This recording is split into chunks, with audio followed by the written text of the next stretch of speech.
السلام علیکم۔ علامہ اقبال کے دل میں پوری امت کا درد تھا، اور خاص طور پہ یہ لوگ جو ہمارے مسلمان تھے، جو نوجوان تھے، نوجوان کے اندر جو جذبہ ترقی کر جاتا ہے وہی بعد میں کام آتا ہے، اور وہی جو ہے وہ قوموں کی تقدیر بدلتا ہے۔ اب ہم آج کل بھی کہتے ہیں کہ ہمارے ہاں جناب وہ 60% جو ہیں وہ نوجوان ہیں، ینگ ہے، یوتھ ہے۔ یوتھ کا لفظ کر کے ہم نے خیر ان کی بڑی ترجیح دی ہوئی ہے، تو یہ اچھی بات ہے، نوجوانوں نے سنبھالنا ہے اس ملک کو، آگے تو انہوں نے سنبھالنا ہے، لیکن ان کی ہم تربیت پہ کوئی غور و فکر نہیں کر رہے، بلکہ وہ کیا ہوتا ہے، وہ جو علامہ اقبال کا شعر ہے،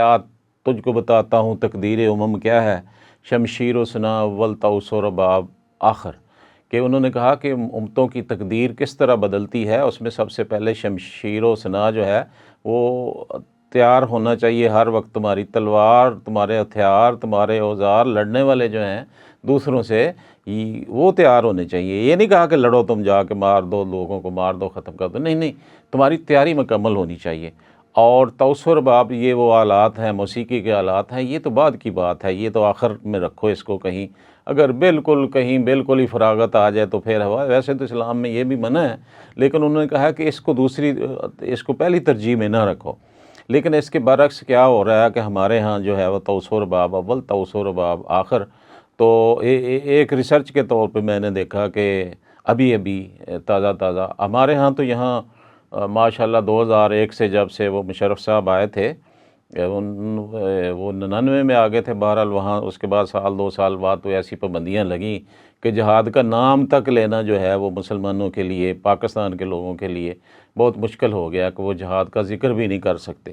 اور انہوں نے لشکر ختم کر دو، یہ کوئی ایسا گروہ جو تربیت مسلمانوں کو دے جہاد کے لیے یا فوجی تربیت ٹریننگ دیتا ہے، ان کو ختم کر دیا، اور آگے پابندیاں ایسی لگا دیں کہ اب واقعی ایسے لگ رہا ہے جیسے پوری قوم سو گئی ہے، اور وہ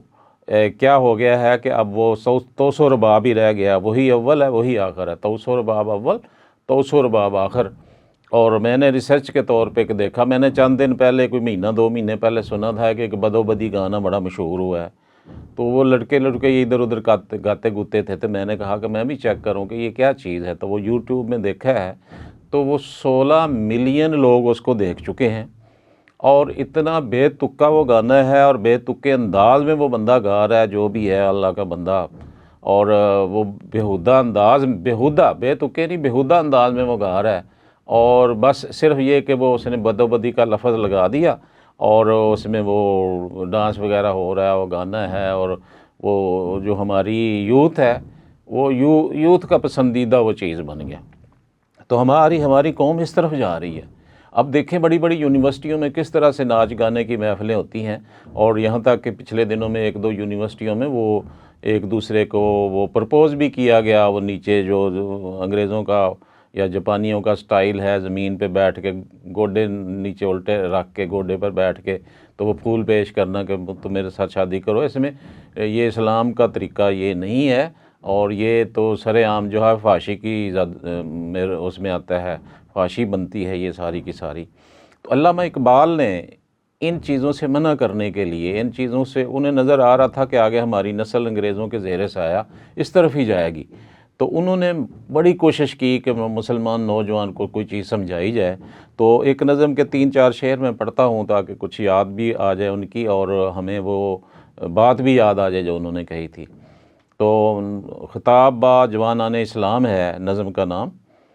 کبھی اے نوجوان مسلم تدبر بھی کیا تو نے، وہ کیا گردوں تھا تو جس کا ہے ایک ٹوٹا ہوا تارا۔ مسلمان نوجوان سے کہا کہ کبھی سوچا ہے کہ تم کس آسمان سے ٹوٹ کے آئے ہو، تجھے اس قوم نے پالا ہے آغوش محبت میں، کچل ڈالا تھا جس نے پاؤں میں تاج سرے دارا۔ تو دنیا کا سب سے جو بڑا بادشاہ تھا، اس کا تاج بھی جس قوم نے روند دیا تھا، اس نے تجھے پالا ہے۔ تمدن آفری خلاق آئین جہانداری، وہ صحرائے عرب یعنی شتربانوں کا گہوارہ۔ تو وہ جو اونٹوں کی پرورش کرنے والے صحرائے عرب کے لوگ تھے، انہوں نے دنیا کو ایسے بڑے آئین دیے، آج بھی جو دنیا کے دنیا کے جتنے بھی ملکوں میں آئین چلتے ہیں ان کی بنیاد وہ میثاق مدینہ ہی ہے، یہ میں آپ کو بتاؤں۔ قرآن پاک ہے، میثاق مدینہ ہے، دنیا کے جتنے بھی آئین ہیں چاہے وہ کافر سے کافر ملک نے بھی بنایا ہوا ہے، کیوں اس سے پہلے دنیا میں کوئی آئین تھا ہی نہیں۔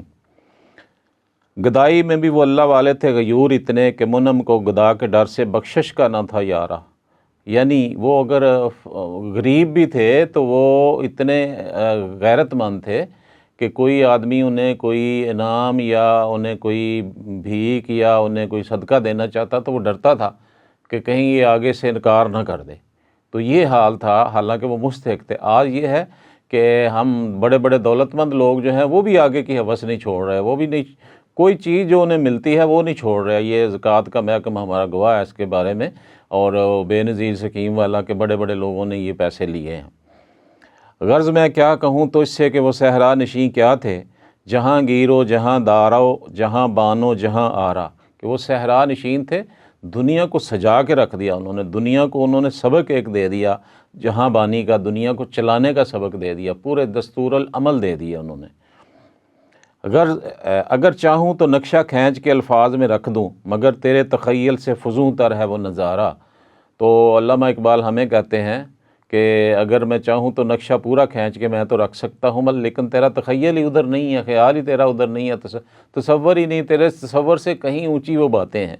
کیونکہ آج کا انسان، جو آج کا نوجوان ہے، یہ کیا چیز ڈھونڈ رہا ہے، اس کا اور وہ عرب کے نوجوان کا جب ہم موازنہ کریں تو یہ تو زمین و آسمان کا فرق نظر آتا ہے سامنے۔ تجھے آبا سے اپنے کوئی نسبت ہو نہیں سکتی کہ تو گفتار وہ کردار، تو ثابت وہ سیارہ، کہ اب ہمارے جو آبا ہیں ان سے ہماری نسبت ہے ہی نہیں، وہ آبا تھے ہمارے، جو ہماری یا تو وہ باپ دادا تھے یا ہم ان کا مذہب ہم نے جب اختیار کیا، اگر ہم ہندو تھے کچھ اور مذہب میں تھے تو ہم نے ان کا مذہب اختیار کیا، تو ہمارے آباء و اجداد وہ کافر نہیں رہے، ہمارے آباء و اجداد وہ تھے جن کا مذہب ہم نے اختیار کیا، تو ان سے ہماری کوئی نسبت نہیں ہے۔ اور تو گفتار وہ کردار، ہماری صرف باتیں ہی باتیں ہیں، وہ عمل کرتے تھے۔ اور تو ثابت وہ سیارہ، ثابت کہتے ہیں وہ ایک جگہ قائم رہنے والے کو، یعنی کوئی حرکت نہیں ہمارے اندر، اور سیارہ جو ہے وہ مسلسل چلتا ہے، یعنی مسلسل کوئی نہ کوئی کام کرتا ہے، امپروومنٹ کا کام، ترقی کا کام، آگے بڑھنے کا کام۔ گوا دی ہم نے جو اسلاف سے میراث پائی تھی، ثریا سے زمین پہ آسمان نے ہم کو دے مارا۔ تو ہم نے بزرگوں سے جو کچھ پایا تھا، اچھی چیزیں پائی تھی، ہم نے وہ گوا دی، ضائع کر دی ہیں، اور اس کے نتیجے میں کیا ہوا، آسمان نے ہمیں اوپر ثریا، وہ بلند ترین 6 ستارے جو نظر آتے ہیں، وہاں سے اس کی بلندی سے، وہ کہتے ہیں ستارے سب سے بلند ہیں، اونچائی پہ ہے، تو وہ اتنی بڑی بلندی سے ہمیں زمین پہ مار دیا ہے، پھینک دیا، اور ہم ذلیل و خوار ہو رہے ہیں۔ اور ہم دیکھ رہے ہیں کہ دنیا میں مسلمان جو ہیں، مسلمان 57 ملک ہیں، مذاق کرتے ہیں دنیا والے ہمارے اوپر وہ حقارت کی نظر سے دیکھتے ہیں کہ یہ کیا ہے، کہ ہر چیز ہم دوسرے لوگوں سے لے رہے ہیں۔ کوئی وہ سائنس جو ہماری ایجاد تھی، سائنس کی ساری چیزیں مسلمانوں کی ایجاد ہیں، لیکن آج ہم وہ بناتے نہیں ہیں، بلکہ بنانے کی بجائے دوسروں سے خریدتے ہیں اور ترلے مارتے پھرتے ہیں۔ تو یہ علامہ اقبال کا پیغام تھا۔ آج کون یہ پیغام دیتا ہے؟ کون شاعر یہ پیغام دیتا ہے؟ کون سیاسی لیڈر یہ پیغام دیتا ہے؟ کون مولوی یہ پیغام دیتا ہے؟ وہ سارے قصے کہانیاں بس دوسرے تیسرے بیان کر کے ادھر ادھر ہو جاتے ہیں، اور وہ آج کی سیاست اور آج کی جمہوریت اور یہ اور وہ، یہ تو بتاتے ہی نہیں کہ یہ کیا ہو گیا، کس قوم نے تجھے پالا تھا گوشے محبت میں، اب کیا حال ہو گیا ہے ہمارا، ہم کس طرف چل پڑے ہیں۔ اللہ ہمیں یہ علامہ اقبال کے کلام کو سمجھنے کی توفیق عطا فرمائے۔